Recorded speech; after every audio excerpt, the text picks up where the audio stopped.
ASMRGaming News. Greetings, everyone, and welcome to ASMR Gaming News. Please hit that like button. Sit back, relax, and let's begin. So, I have a lot of video game news to get through this week. Let's just jump right in with the Fortnite news for the week. So Fortnite has been in the news just about every single day this week, with big announcements, big collabs.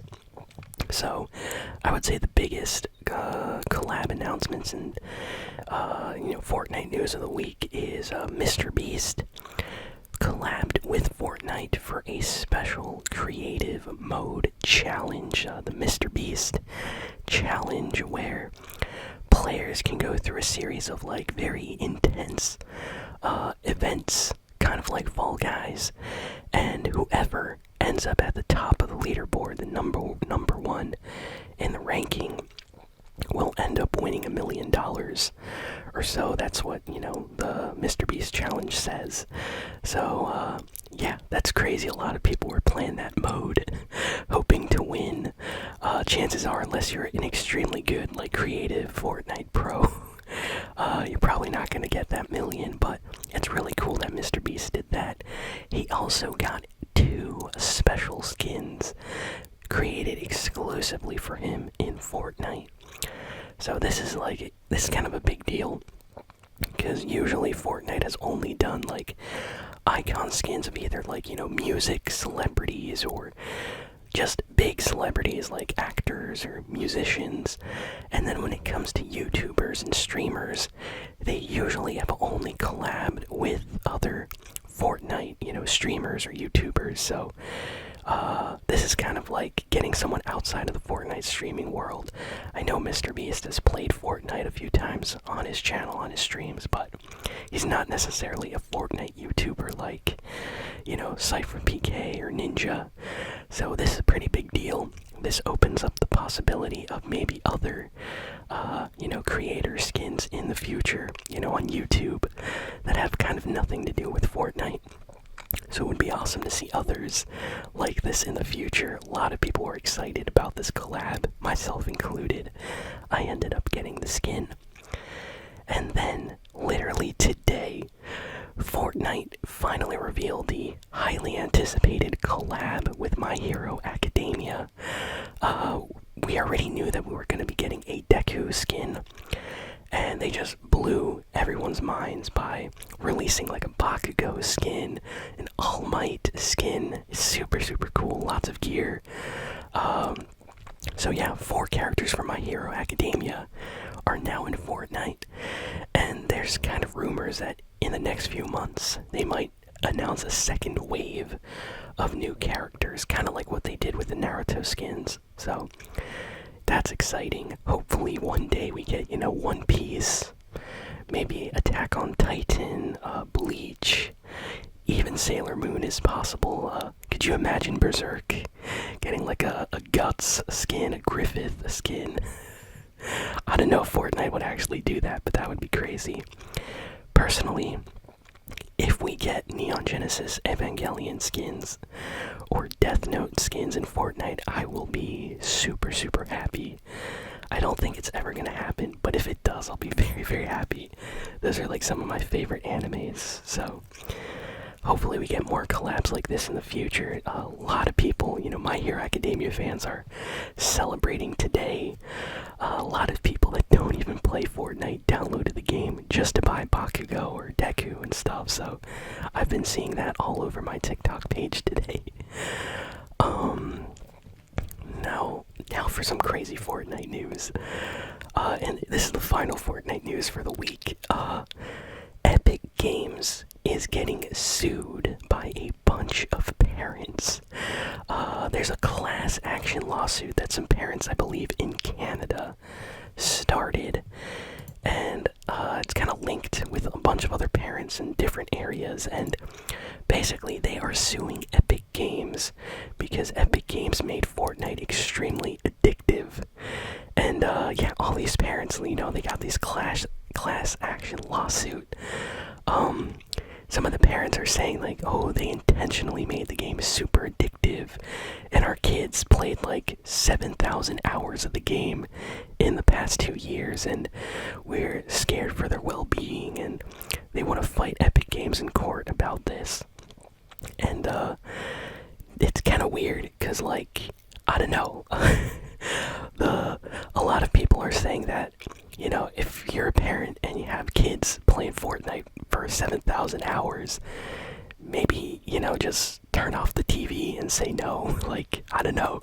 It seems kind of weird, like, suing Fortnite for making a game that's actually kind of fun to play, when there's a lot of fun games. Like, you don't really see them suing Call of Duty or Minecraft or Roblox, but you see them suing Fortnite. So it's kind of weird. I don't think they're gonna win this lawsuit. I'm sure Epic Games is probably, you know, annoyed with this. They probably have a lot of really great lawyers, but yeah, this is just another Fortnite lawsuit, kind of like the one they had a few years ago that was kind of similar to this. Fortnite has been sued many times in the past, so I'm sure they're good, but yeah, kind of crazy. A lot of people in the Fortnite community are not taking this one seriously. Yeah, there's a lot of like jokes and things going around. Personally, I don't think it's, you know, something super serious. I'm sure it'll get resolved, but yeah, lawsuit and everything is 100% official. And yeah, basically it's just like a group of parents all mad that their kids are playing Fortnite for years, and they say the game is like super addictive, and their kids aren't sleeping, they're not eating food, and they're like really like bad health or something like that. And, you know, to that I say like, yo, you gotta be good parents or something. Like, if your kids aren't sleeping and they're not getting like nutrition and food, then like that's on you. That's not on Epic Games.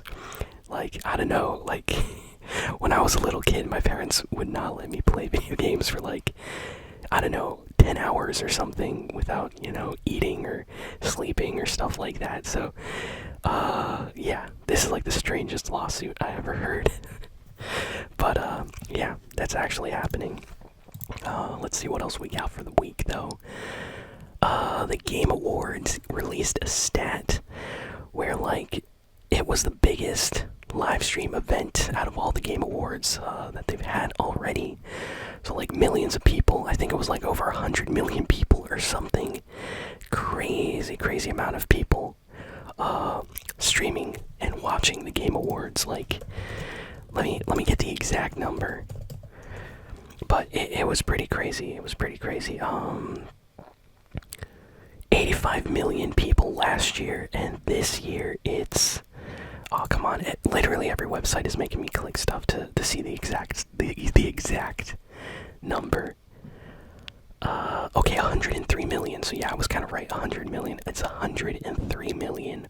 So 103 million people live streamed and watched the Game Awards live. So it's like the biggest kind of like gaming show live stream. It broke every single record. So that is crazy. Shout out to the Game Awards, because every year it just gets bigger and bigger. Let's see, what else do we got? Okay, so Sony confirmed that the next Spider-Man game, called Spider-Man 2, is going to be coming out on PlayStation 5 fall next year. So for those that don't know, Marvel's Spider-Man got an amazing game on PlayStation 4. They later ported that game to PlayStation 5, and they released Miles Morales Spider-Man, but that's not part of the mainline Spider-Man games. And now they're going to release a sequel to that original Marvel Spider-Man game, so we're getting Spider-Man 2 on PS5. Sony confirmed it. It's coming out next year in the fall. I assume probably like November, possibly maybe end of October, something around there. But oh, that's gonna be awesome. Next, we got some crazy news that Amazon Games, yes, Amazon Games, it's official like company, it's Amazon publishing and developing games. Apparently the biggest, most expansive Tomb Raider game is going to be published by Amazon Games on PlayStation 5, and this is being made like right now. So we don't really have any trailers or gameplay. All we know is they're making a huge next generation kind of Tomb Raider game. So we're going to be running around as Lara Croft, and it's probably going to look amazing. So can't wait to hear more about that in the future. The last few games have actually been pretty good, so I'm excited to see what they do for this one.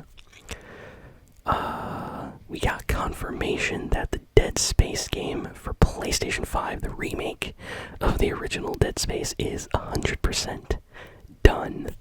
So development has completed, and now we just have to wait until Dead Space releases. So this is gonna be crazy. Dead Space was like one of the best, I would say, like scary games that came out that year when the first Dead Space came out. Such a good game, kind of combining sci-fi with like horror elements, and the second game even better. So it would, I don't know, I'm very excited for this remake, especially after all like the info and teasers and things that we've been getting. So this sounds amazing.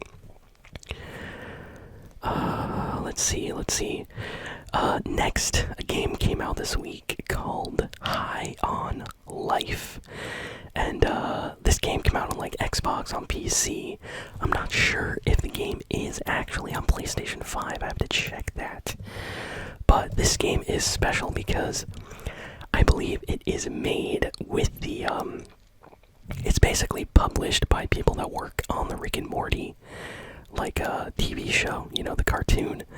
So there's actually characters in the game that sound like Morty or that sound like Rick, and it kind of has that style of humor. So very, very like R-rated humor, lots of like vulgar dialogue, stuff like that. So not a family-friendly game, but if you're into like crazy, insane humor, this is a game to play. It's been getting amazing reviews. It's on the Epic Game Store, it's on Xbox, and yeah, it is exclusive to PC and Xbox, so there's no PlayStation 5 version or Switch version. And I've been watching videos online and getting TikToks, and the game is hilarious because there's like weapons with faces on them, and they talk to you and they react to what's going on in the game. So it's really hilarious getting to hear all this stuff, and that's such a cool concept. Like, imagine if your weapons in your games could talk to you. Like, that's such an amazing concept, so I like that. Really, really interesting game. So that came out this week. It's been getting great reviews. Apparently, Amazon Prime is going to be making a God of War TV series. I'm not sure what to think about that. Like, God of War is awesome. I don't know if Amazon has like enough money to make an amazing God of War TV series. Like, I feel like some of the Amazon TV shows that I've watched on Amazon Prime, I don't know, the budget felt kind of low in a few of them. So I really hope they can do God of War like justice with like amazing visuals and graphics and things like the games. But hey, they announced it. It's gonna get made.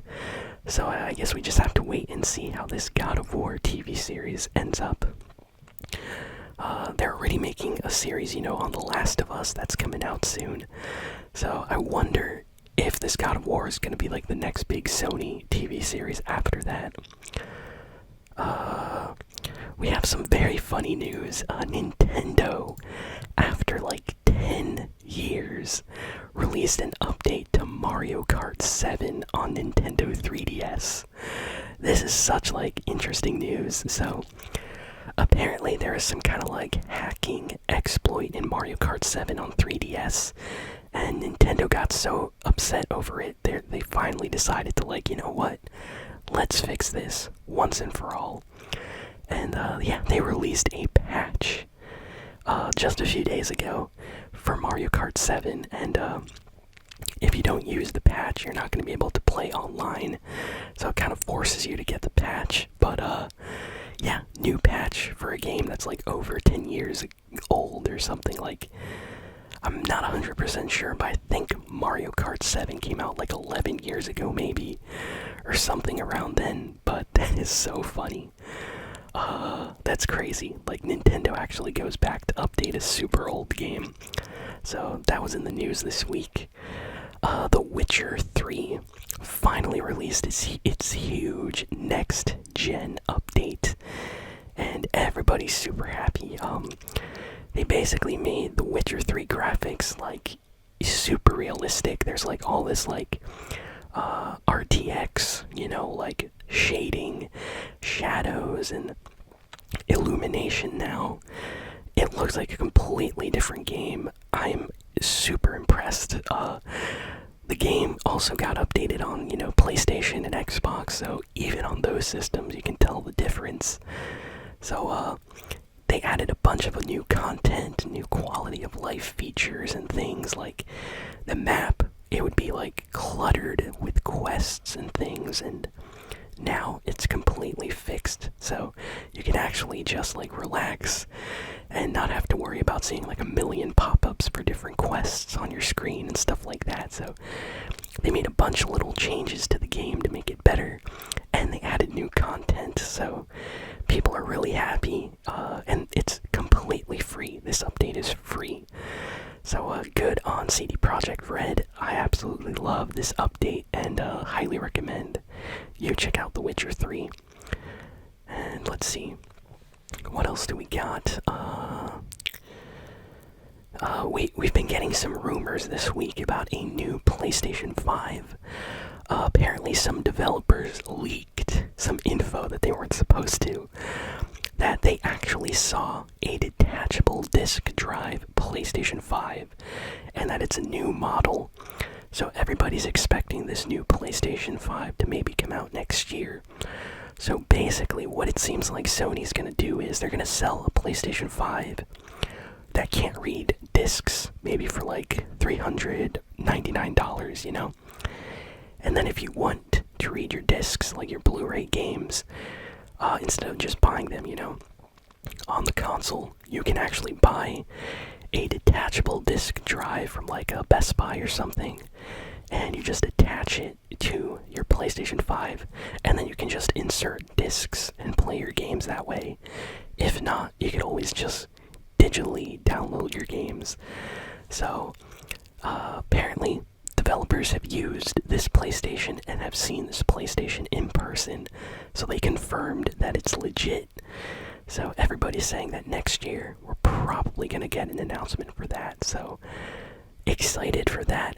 Hopefully I can actually buy that disc drive for my old PlayStation 5 model here, because the PS5 that I got is the digital edition, so it would be kind of nice if I could buy this and maybe buy some PlayStation discs, like games, and actually get to play them that way too. Let's see what else we got here. Good news for Sonic fans. It's been confirmed that Sonic Frontiers has already sold over 2.5 million copies worldwide. And development team is super happy. They've been thanking the fans like all week. And they've been saying things like the next game is going to be way better. They are already thinking and planning on improvements on the Sonic Frontiers formula. So, if you liked Sonic Frontiers, it sounds like the next game is going to be even better than Sonic Frontiers, and I'm excited for that, to be honest. Like, it really looks like Sonic kind of did something super special this time, and everybody really bought the game, so I'm happy with that. And yeah, that's kind of all the big and important video game news this week. So yeah, thank you all for listening, for watching. Please be sure to like, comment, share, and subscribe, and I'll see you all next time. So long, and farewell.